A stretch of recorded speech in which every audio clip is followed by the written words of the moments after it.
TikTok, ça a grave changé. En fait, je vous explique. Quand j'ai commencé sur TikTok, il y avait des gens, ils faisaient il n'y avait pas de rémunération déjà.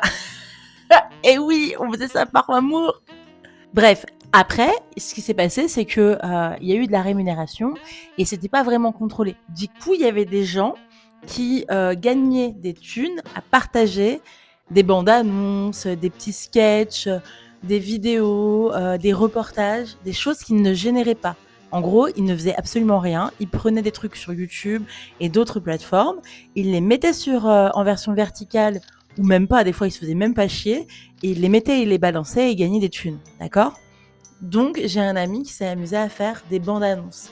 À un moment donné, je lui ai dit, tiens, ça serait pas mal de faire ça en reproduisant un peu les bandes annonces qu'on voyait quand on était gosse.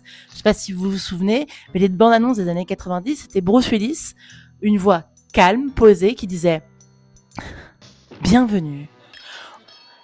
Aurélie est une fille formidable qui va rencontrer Thomas. Enfin, vous voyez ou pas? Et il va se passer ci, il va se passer ça. Enfin bref, vous vous souvenez de ces genres de bandes-annonces incroyables. Et donc du coup, il a pris mon idée, on a beaucoup travaillé dessus, on cherchait des bandes-annonces, etc. Et il a explosé. Son compte a littéralement implosé. Vraiment, il a pris des abonnés, mais comme jamais.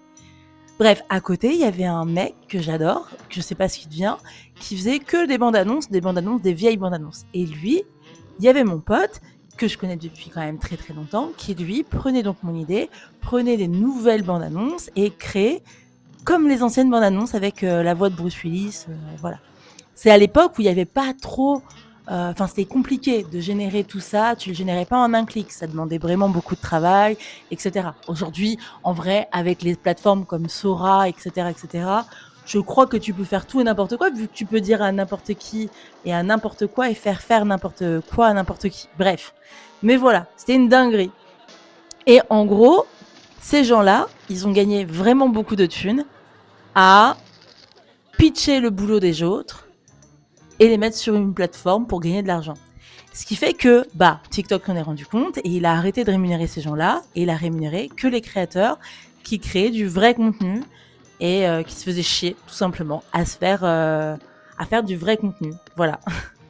Et en fait, moi je me demande que sont devenus ces gens-là parce qu'ils étaient là pour la maille, pour l'argent, tu vois ce que je veux dire ou pas? Pas par plaisir.